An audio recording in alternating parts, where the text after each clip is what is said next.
My soundtrack has come on, and so it must be time to make a recording. The piano was so good that I started to wonder maybe I was listening to a professional recording, and yet it sounded live. But today has confirmed that it really is live, because today the pianist is practicing what seem to be some very kind of advanced scales. And it tells me that this is a really great musician, a very, very advanced professional musician, and I wonder where they play. I can imagine them taking themselves to the opera house to do a performance in the concert hall.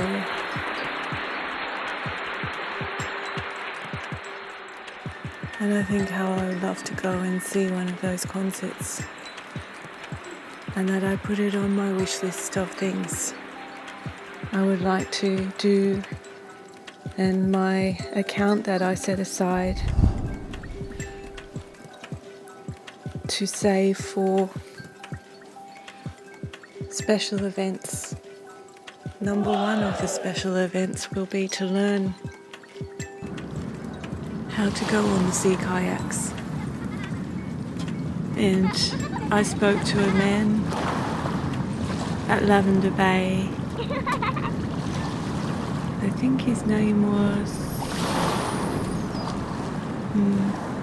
Rob. Maybe that was the boat builder. In any case, he encouraged me to try and said that it was something anyone could do. And so I persuaded Raymond to go with me on my birthday to go on the sea kayaks. And there is a trip that we could take which goes around Rose Bay, and then there is a picnic at a beach, which seems like it will be the perfect introduction to the sea kayaks. I was inspired to learn how to go on the ocean kayaks by Barangaroo. And so it must be my day to tell the story of Barangaroo, the Cammeraygal Elder, who was such a magnificent force, presence and leader in this part of the world only 200 years ago.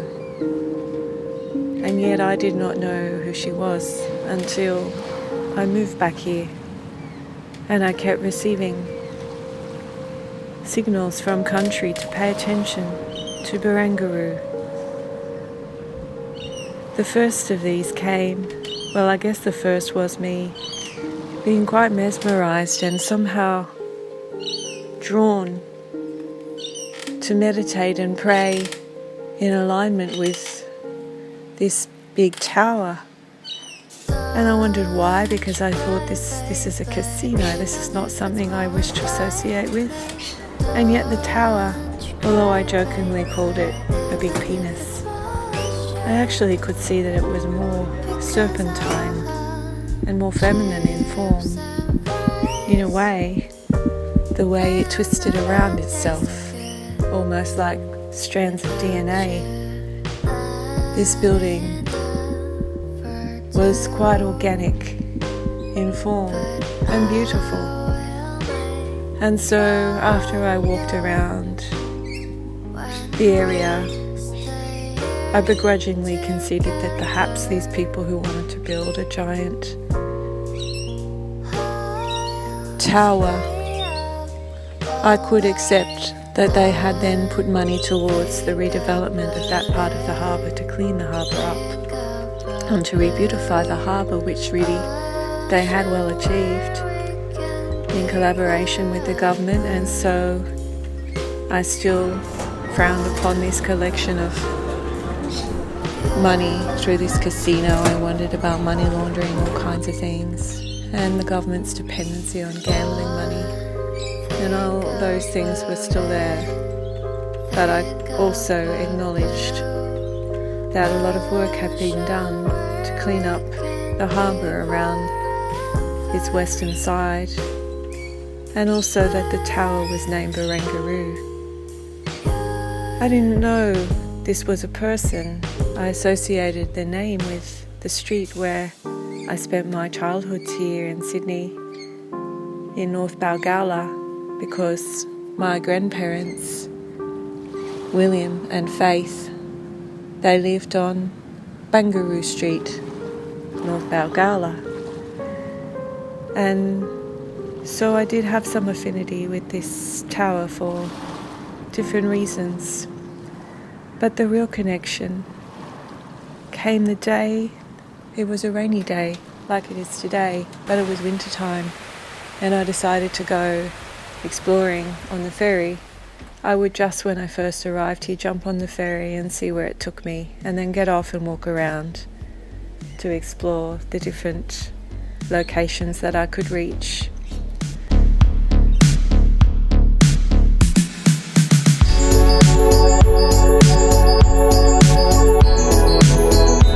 And so this day I jumped off the ferry at the East Balmain terminal. It was a very empty place, and it was a rainy day in the middle of winter. There was really no one around. I walked around for a while, and then I decided to go back. So I walked back down to the ferry jetty, and there was me and a woman. We were the only ones there, and it had started to rain, and I had lost my umbrella only that week. And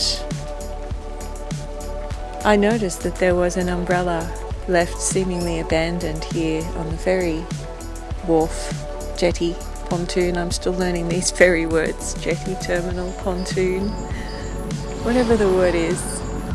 I saw this umbrella abandoned here. I looked to the woman who was to my left and at the other end of the seats,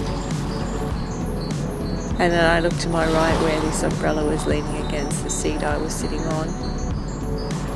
I was fairly sure it wasn't hers, but still I said, I wonder, is anyone coming for this? Is this your umbrella? And she said, no. And I said, I'm wondering whether I might take it, because I figure that whoever's left it here has lost it and won't be back for it, and it's raining. And she said, yeah, I think that umbrellas left at public transport are fair game. I think we can assume that they are public property. We both laughed, and I agreed that this umbrella was left here for someone who had lost their umbrella that week, and the umbrellas get circulated. Much like money gets circulated around the economy, so do umbrellas. So I picked up this umbrella, and right in the moment that I did so,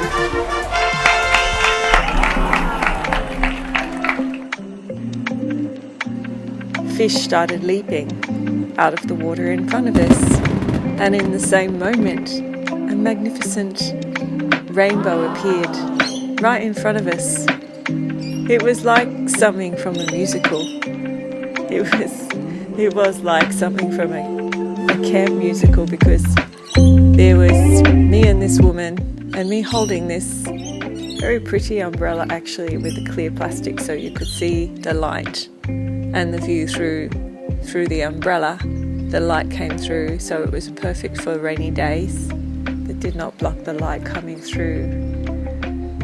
And we looked at this rainbow, and the rainbow was extraordinary, because it was as though the pot of gold that began on one side of the rainbow seemed to emanate from Barangaroo the tower.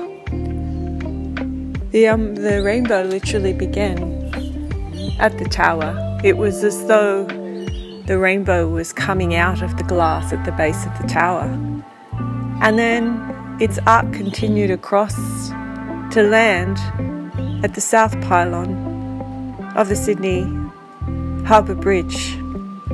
So there was an arc that began at Barangaroo Tower and that ended at the south pylon of the Sydney Harbour Bridge.